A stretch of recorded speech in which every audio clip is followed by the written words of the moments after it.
And welcome back to MTG-Eternities. I'm your host, Carl. Now, I was gone for a couple weeks now. I had a couple of finals to do, and then we have Thanksgiving and all that coming up, so I haven't had really a lot of time to do some research. But I've managed to come up with some interesting topics and some observations that have hit the community recently, so hopefully you guys enjoy this show. First and foremost, I want to talk about the 3 spoilers that came out for Rivals of Ixalan. And the reason I'm focusing on those and not on the new Unstable set is I've never been around for an Unstable set. I haven't played Magic for an Unstable set, so I really don't have an opinion on it just yet. The cards look fun, but outside of the full art lands and the Steam Flogger boss or whatever, you can't really play any of those cards in any format outside of Cube, to my knowledge, or some friendly commander pools. But that being said, there might be some adjustments that those cards will be made to come the full set release. So once everything gets said and done, I'll give my opinion on the full set. It does look fun, but as I've mentioned before, I believe I'm not really interested in purchasing into Unstable, but hopefully once I come back from GP Oklahoma, everything will look nice and I'll have a little bit extra cash on me and I can buy some Unstable sets or some Iconic Masters, something to that equivalence. So hopping back on track, I want to focus on the Rivals of Ixalan preview. Now, if you haven't paid attention, there are 3 new cards that they premiered over the last couple of days, and they've kind of snuck them in there with the Unstable spoilers, so every now and then if you don't look, they'll put a Rivals of Ixalan card in there, and you might mistake it for an Unstable spoiler if you don't pay attention to the set icon. So the 3 that they have revealed, I'm going to kind of go in order. The first one, of course, is Storm the Vault. It is a 4-drop enchantment, 2 colorless, 1 blue, 1 red. Whenever 1 or more creatures you control deals combat damage, create a treasure token. And then at the beginning of your end step, if you control 5 or more artifacts, you flip it. So the flip side, of course, is add any color of mana to your mana pool, or its second ability is add 1 blue mana for each artifact you control. Now this is very reminiscent of a card that's banned in EDH, that's banned in Legacy, and is arguably one of the most powerful lands of all time, and that is Tolarian Academy. The difference here, of course, though, is this is a very slow Tolarian Academy. At turn 4, you're going to be a little hard-pressed to find a need for all that extra mana, of course. But they may print something that could make use of it. In fact, I'm kind of thinking that the Gearhulks might be able to make use of this card if the Gearhulks start to make a larger presence in Standard than just Torrential Gearhulk, of course, and Verdant Gearhulk. I'm also thinking Metal Gear Colossus might be an easy way for that card to be ramped out to with this card, of course. But that being said, there are some adjustments to be made. Now, a lot of people are wondering why they didn't make this blue-white or blue-black or something, and the obvious statement here is for commander purposes. They didn't want to give any of the Esper decks really an additional kicker, so they put this in where artifacts aren't going to be as big, and that, of course, is into Izzet. Now, with Izzet, you're going to have a lot of Storm cards, but you're not going to really have an artifact deck per se, and that's not to say that there aren't artifact decks in EDH that are Izzet colors, but they're not as prevalent as, say, Shroom the Hedgemond or something like that. Now, in theory, you could, of course, put this into a 4-color EDH deck that focuses around artifacts like Inbrea. I think that card will fit in here nicely. But outside of that, it's going to be hard-pressed. Storm the Vault might make its way into Standard, but I'm looking more along the lines of more or less EDH. I think that's pretty much its home. I think it's too slow for Modern, which is ironic considering that Affinity, its 2 main colors that it puts in the deck for Modern are blue and red, but you're not going to see Affinity play this, at least to my knowledge. As an Affinity player myself, I look at this card and go, it's cool, I wish it was 1 drop less, or it's a bit too slow for what I need. It's not a bad card in the slightest, and if you get a foil one of these in your pre-release, it's probably be worth a pretty penny, but that being said, it's not going to be something that I'm dire to see happen. Moving on to the next card that was premiered, Tetzimoc Death Primordial. Now, there are a couple of odd things about this card that strike me, and the first one, of course, is it is a legendary creature, Elder Dinosaur. That's great. I think we're going to have a cycle of 5 Elder Dinosaurs. The issue here is that it's the only black dinosaur, to my knowledge, that we have. So you can't really build an EDH deck around this. And unless we get a 5-color dino that's also legendary, you can't really put this into, again, a dinosaur tribal deck. But that's just for EDH purposes, of course. Now, looking at this from a Standard perspective, I think this card is absolutely insane. Draft and Sealed can be said the exact same thing. And why you may be wondering, well, why is Tetzimoc Death Primordial insane? Well, it is a 6-drop, 4 colorless, 2 black. It has a 6/6 Death Touch. So right there it already has the stats and a special ability that make people afraid of it, especially in draft, sealed, and standard. It's a way to deal with Carnage Tyrant. It's a way to deal with anything that doesn't have Indestructible. Another kicker is you pay 1 black and you reveal Tetzimoc Death Primordial from your hand, and then you may put a prey counter on target creature. You can only activate that ability during your turn. So that is a key thing to note there, is you can only do that during your turn. You can't go into turn on your opponent's turn, just flip up 5 mana and just start putting prey counters on everything. But the second keyword to Tetzimoc is when it enters the battlefield, destroy all creatures with prey counters on them. So already it's going to be able to 2-for-1, 3-for-1 your opponent. If you have extra mana and you don't have anything to do during your turn, you just might as well pay it into Tetzimoc on turn 5, put prey counters on things, and then go from there. Now, I am really enjoying Tetzimoc. Again, as I mentioned, I think it's going to be a draft bomb. I think it's going to be a sealed bomb. It might even make its way into standard in the Dimir control shell or the Dimir mid-range shell. Even a Grixis shell might play this card. It is a great finisher. I don't think it's going to be too expensive, and as I mentioned before, it's a great way to deal with Carnage Tyrant, and it's a great way to deal with a lot of creatures that do not have Indestructible right now. Now, as I mentioned before, my only 2 issues with the card is, 1, it's a black dinosaur, so you can't really put it into an EDH Dino Tribal just yet. And 2, this is probably a petty reason, but I look at this card, and I don't think at all that this is a meat-eating dinosaur. And this is just the naturalist in me, this is just the scientist in me. I'm looking at this, and it's a 4-legged dinosaur with spikes all over it. Nothing immediately says that it's a meat-eating dinosaur, so the prey counters don't necessarily make sense to me, unless this thing's just rolling around on the floor like a giant death ball of spikes or something defending its territory. But again, that's just like the scientist in me. I can't really think of any 4-legged dinosaur in our past that might have eaten meat per se. Now, that's not to say that it hasn't happened, and it's not to say that there's some dinosaurs that I'm just forgetting, but it's just one of those funny things. At that same token, I really do love this artwork, and it kind of reminds me of Anguirra from Godzilla. And I don't know if anyone remembers that, unless you're a movie buff, but that is the Godzilla's kind of like sidekick slash best friend on occasion. That's the spiked armadillo-like creature that almost looks like this card, and it has spikes on it. It rolls around. Godzilla steps on it. He gets hurt. He kicks it like a soccer ball, and that's kind of what this card reminds me of. I will say I look forward to this card, and if I see it in draft, unless there's something else, I think this is honestly a first pick in draft, and it's definitely a good card to first pick in my opinion. Now, the final card I want to touch on, and maybe some people have seen it, that is the Immortal Suns, and that is 6 generic legendary artifact. Now, we all kind of expected this to be a card, and there are already some speculations on where this came from, and you might be wondering what the Immortal Sun does. Well, as I mentioned, it is a 6 generic legendary artifact. The first thing is, players cannot activate loyalty abilities of Planeswalkers. We have not seen an ability like this in Standard thus far, in EDH thus far, anywhere. So this card already is going to be worth quite a bit just for that ability. The second ability on this card is, at the beginning of your upkeep, draw an additional card. So it doesn't just lock down Planeswalkers, you get to draw another card per turn. It also reduces spells by 1 generic less to cast. So the key word there is spells. It's not just going to lower creatures, but it's also going to lower artifacts, instant sorceries, enchantments, so on and so forth. Even if you want to play your own Planeswalkers, it lowers them. But you got to keep in mind that it locks down all Planeswalkers, not just your opponents. But that being said, for those 2 abilities already on that, with the addition of locking down Planeswalkers, it's already worth the 6 generic. But it even has 1 more ability, and I think it's probably just something tacked on there, but that is creatures you control get +1/+1, so it gives an Anthem effect as well, which is fantastic. I do think if you get a foil one of these cards, they're going to be worth a little bit, and people are already saying it's an EDH staple. I don't think it's a staple unless you're building certain kind of decks. I think certain players are going to want these cards, especially if Super Friends is very popular in their area. But that aside, I do think that this card is very good.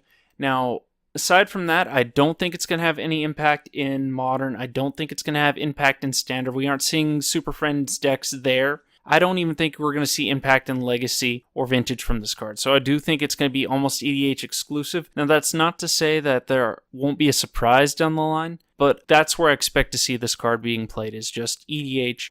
I don't think this thing's going to carry a heavy price tag, of course, unless you have the foil version. I think you're probably going to be looking at $5 at the most for this card, 10. Unless, of course, that is the foil version, because let's be honest, all EDH players love their foils. Now, out of these 3 cards that we've seen so far, I guarantee Tetzimoc, Death Primordial, is the most standard playable. Outside of that, Storm the Vault and the Immortal Suns, I don't think they're standard playable. They aren't really modern playable, legacy playable. Those 2 are almost EDH exclusive, at least in my perspective. That's not to say Storm the Vaults could make a splash in standard again. If you are able to flip it soon enough, you can get a crap ton of mana and cast Metalwork Colossus or cast some of the Gear Hulks or something like that, especially if you're running treasure variants. But right now we need a large X spell outside of Battle at the Bridge to work with this card. And for that to happen, we need to see more spoilers for Ixalan. Now that being said, out of the gate with these 3 cards, I'm ecstatic with the Rivals of Ixalan Spoilers, and I can't wait to see what else Rivals has for us, especially considering the Immortal Suns was the 3rd spoiler. I didn't expect to see that card until, I don't know, week 1 of official spoiler season or week 2. So moving on from our spoilers for Rivals of Ixalan, I want to touch on the 4 GPs that have happened over the last 2 weeks. We have GP Shanghai, GP Atlanta, GP Warsaw, and GP Portland. Of those 4 GPs, I do have the top 8s. They're pretty easy, and I'm sure everyone's looked at the top 8, top 16 list by now. But I kind of want to go over them a little bit. There were some odd things, in my opinion, that I want to touch upon. So first off, we're going to start with GP Shanghai.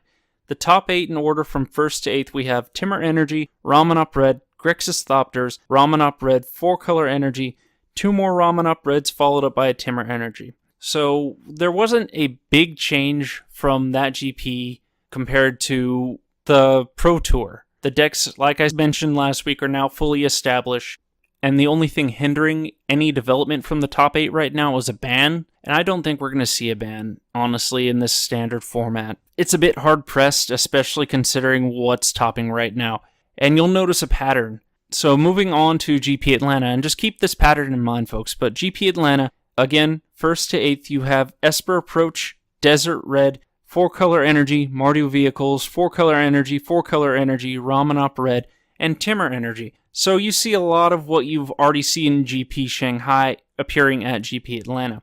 And the biggest asterisk, I guess, in GP Atlanta, of course, is Desert Red. You might be wondering, well, why is this Desert Red not Ramanop Red? Well, they're not using the Kenra, they're not using the 2-drop in that variant. They're using more deserts to get as much bang for their buck with creatures like Sand Strangler. When that creature comes into play, if there's a desert in the grave or a desert on the battlefield under your control, it deals 3 damage to target creature or player. It effectively becomes another burn spell, especially late game. You see cards like that being relatively good. It's also utilizing Rampaging Ferocidon to the best of its ability, making sure your opponents can gain life, and then you're dealing them more damage every time more creatures come to play, so on and so forth.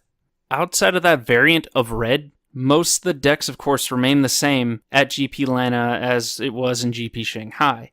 And you'll notice GP Warsaw is next, of course, and again, 1st through 8th, we're going to see a lot of the same thing. You have 4-color Energy, Timur Energy, 4-color Energy, Sultai Energy, followed by another 4-color Energy, followed up by Mardu Vehicles, then there's a blue-green Pummeler deck, and then a blue-white Godpharaoh's Gift deck. Outside of those bottom 3, most of those decks have appeared before, especially in the top 8. If you dig further down, they've appeared in the top 16 of all those tournaments. So the final thing I want to touch on is GP Portland. Again, same format, 1st through 8th. Timur Energy, Ramanop Red, Red-Green Pummeler, 4-color Energy, Ramanop Red, Timur Energy, and Timur Energy. Now, I made this note last time I made a podcast, and I'm going to mention it here. Nowhere do you see Dimir control or Grixis control in those top 8. Now, if we delve even further, looking into the top 16 of each of those tournaments, blue-black control is nowhere in those top 16. The closest we get is GP Shanghai with a blue-black mid-range deck. So, it's unfortunate, but it's kind of safe to say blue-black control has now fallen off top-tier status and it has become second tier almost, maybe tier 1.5. Why this is hard to say. You can blame a lot of the hexproof, you can blame a lot of people knowing the meta, and a lot of people are prepared for blue-black. Considering that it is the best control deck that we have in format, it's easy to prepare against it since it is the only control deck. And that's not to say that other control decks aren't really popping up. You do have Esper Approach showing up in the top 8 at GP Atlanta. You have Blue-White Godfarrow's Gift showing up at the GP Warsaw. But there's not much of a showing as it is with the other aggro decks. You have different variants of Temur aggro, different variants of red deck wins. You have different variants of 4-color energy all showing up in the top 8 of those tournaments. And that doesn't leave much room for control to kind of seize the moment, unfortunately. So aggro is in a really good spot right now.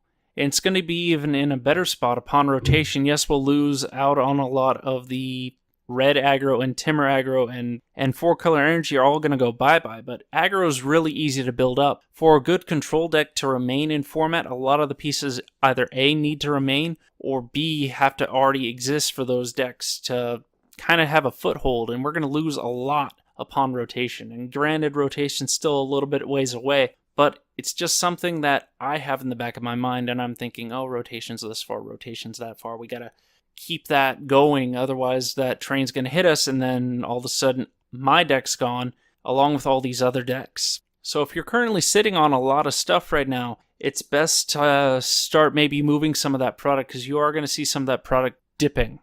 At least in my opinion. Once Rivals hits, the format's going to change again, and some product's going to spike up, some product's going to spike down. And then I believe after Rivals we have the new core set, and it's not until after the new core set happens that we get Dominaria, and once Dominaria happens, I believe we have our first rotation. I could be wrong on that exact timing. I need to look the timing up again, but it is coming. So once we have Rivals enter format, of course we're going to have another jumble mess in Standard, and decks are going to move to the top and move to the bottom. But I would start picking up Ixalan and Rival pieces. I think Core is going to make Tribal a bit stronger, because they're going to need to reinforce Rivals, and they're going to need to reinforce what comes out in Dominaria, because we're going to lose a huge portion of our current meta upon rotation. As I mentioned before, Timur's going to go down the drain, Energy's going to go down the drain, Ramanop's going to no longer exist, all the approach decks are out, Mardu Vehicles is gone. The whole meta right now is just saturated with decks from Kaladesh with sprinkles, and I mean sprinkles, of Amonkhet. From Amonkhet, you really only see approach decks, Godfarrow gift decks, and Ramanop red decks. Or I'm just going to call them desert decks at this point. With Kaladesh, you're still seeing Temur Energy, you're going to see Sultai, you're going to see Golgari. All those decks currently exist, built off of the backs of Kaladesh, built off the backs of Amonkhet. So once rotation happens, we're going to start to see Tribal rise. And out of Ixalan right now, I'm not seeing a heck of a lot of ways for Control to take back the meta as it needs to. And we're going to lose out on our late game combo decks. And I do consider Esper Approach a combo deck, and I do consider Godfarrow's Gift its own combo decks. Even if they have control aspects, you're comboing off of Approach of the Second Sun, or you're using Godfarrow's Gift to just get super value. And that's usually what combo decks like to do, is they like to get super value for their cards, putting out a Godfarrow's Gift turn 4, or they like to win off of the back of one card. And that's what you see with Esper Approach. As to what deck will take the place of these upon rotation, and again, it's probably a little bit early to say, but I am looking at it. I'm not leaning towards anything in particular right now, but I do want to say that Dinosaurs is looking really good. I don't think Pirates is there. I think Vampires is going to have a little bit to say. And Dominaria did have a lot of merfolk on that, and I do believe that there were Vampires on Dominaria. So we are going to see that merfolk and Vampires, once we go to Dominaria, are going to get additional kickbacks from that. So Dinosaurs might not be the best thing to invest in, as Pirates might not be the best thing to invest in per se once rotation happens. But again, that's all just speculation. I could be wrong. I've been wrong in the past before, and I'll admit when I'm wrong. But those are just my general thoughts on what has happened over the last couple weeks with the GPs. Now, we've done deck techs in the past, and considering that a majority of these decks I've gone over, I kind of want to hit something new, as I try to hit every week. And so the first deck that popped up to me was the deck from GP Shanghai with Grixis Thopters. Again, you're going to lose most of this deck on rotation, but I think it's worth a shot in most standard metas. So you're going to look at 25 lands to start. Your 25 lands are 4 Aether Hubs, 2 Fetid Pools, 1 Field of Ruins, 2 Inventor's Fair, 5 Island, 3 Mountain, 4 Spires of Industry, and 4 Spire Bluff Canal. Now, it's important to keep all these cards, of course, together. You're going to need them. because the mana pool is so spread out since it's Grixis that every one of these cards is super important to have. And the fast lands are by no means cheap right now. A lot of decks are using them and they've made their way into Modern as we expected the fast lands too, of course. So if you have the chance to pick up the fast lands, I would say do it while they're cheap because upon rotation they're just going to keep spiking up in price. Moving on to the creature package of this deck, you have 14 creatures. You're going to have 4 Aether Swooper, and if you're not familiar with that, it is a 1 colorless, 1 blue, 1/2 flyer. When it enters the battlefield, you get 2 energy. And then whenever it attacks, you pay 2 energy and you get a Thopter. And that's going to be the ongoing theme with this deck, is almost everything in the deck generates more Thopters. As we see with Maverick Thopterus, which is again a 5-drop this time, which is 3 colorless, 1 blue, 1 red, 2/2 with Improvise. Whenever you want to try to cast this thing, you can tap artifacts to improvise it out to make it cheaper, and then when it enters the battlefield, it's going to generate 2 Thopters. You're going to have 1 Pia Nalar, again she generates a Thopter, and then you could sacrifice an artifact to make creatures not block, or you could pump up artifacts. You're running 1 Scarab God just for value purposes. That's the main reason why this thing's in Grixis. If your creatures that generate Thopters die, you can bring them back stronger and they enter the battlefield with more Thopters, or you can just pay energy to make them have more Thopters. And then the final card in this deck is a 4 of Whirler Virtuoso, which is seeing play in Timber Energy and a lot of other decks right now. I believe most people are familiar with Whirler Virtuoso right now, so I'm not going to go over that. So as you see, every card in the deck, with the exception of Scarab God, of course, generates Thopters upon entering the battlefield or upon spending energy, which is the point. Because now you're going to look at the Instance and Sorcery package. You're running 3 Harness Lightning, so again, more ways to get energy and generate more Thopters, 2 Magma Sprays as additional removal, Metallic Rebuke as a cheap form of counter, and 2 Reverse Engineer, which is again an improvise. You tap X amount of artifacts, you tap 2 blue or 1 blue, whatever you need to, and then you draw 3 cards. It is sorcery speed, so it's not the best. I still personally prefer Glimmer over this, but for this particular build, the improvise worked rather nicely. And then it's running 11 other spells. It's running a 1 of Aether Sphere Harvester just as a way to gain life against the Ramanop Red matchup, 1 Chandra Torch Defiance as an alternate win con, 4 Deconation Modules, which is a 2 colorless. Whenever another creature enters the battlefield under your control, you gain an energy, and then you pay 4 colorless and you tap it and you return target creature you control to its owner's hand. So as long as you don't exile something with the Scarab God and make it a token, you're going to be able to return a lot of the creatures that you put onto the battlefield back to your hand and use their enter the battlefield effects again. So you keep returning Maverick Thopterus to your hand, and then it generates more energy because when it enters the battlefield, it puts out 3 bodies for the price of 1, and it generates 3 energy. So then you have Whirler Virtuoso on the battlefield, use those 3 energy to generate more Thopters, so on and so forth. It's a great way to have utility and keep on returning your enter the battlefield creatures back to hand. It's also a good way to save your creatures, let's say like from a Wrath effect. So should your opponent try to kill your Scarab God, you could always return your Scarab God back to your hand or something like that. And I mean like with a Settle the Wreckage or Magma Spray, of course, just ways to exile the Scarab God or ways to deal with the rest of your field. This card is very handy if you need it. Then you're of course running 4 of Inventor's Goggles, and if you're not familiar with this card, it is kind of a draft staple in Kaladesh, and I was kind of surprised when I saw it here, but this person was running 4 of Inventor's Goggles, which is 1 colorless, and then the equipped creature gets +1/+2. Whenever an Artificer enters the battlefield, you may attach the Inventor's Goggles to them.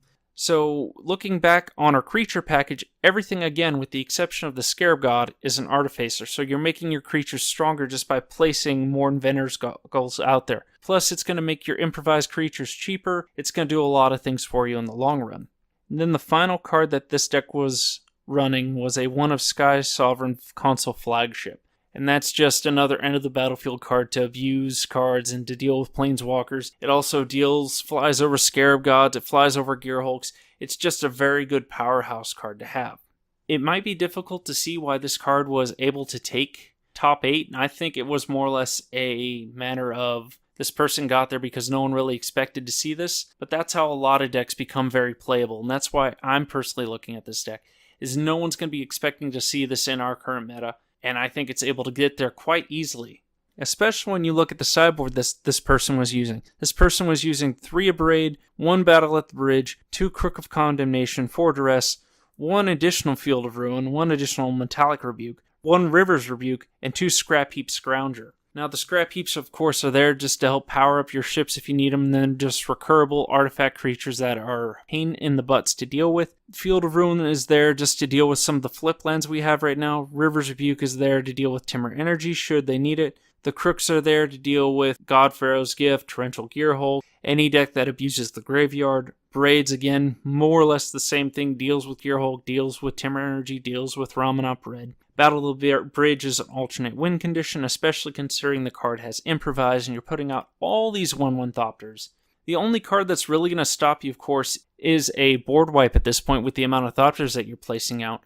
But again, that's why you're running the Metallic Rebukes, is you're going to tap 2 Thopters. You're always going to leave Thopters behind because they're going to be Thopters that have Summoning Sickness, or they're going to be Thopters that you just don't want to swing with. So then you tap those Thopters, leave open a blue, then you Metallic Rebuke their Fumigate or Metallic Rebuke their Settle the Wreckage, so on and so forth.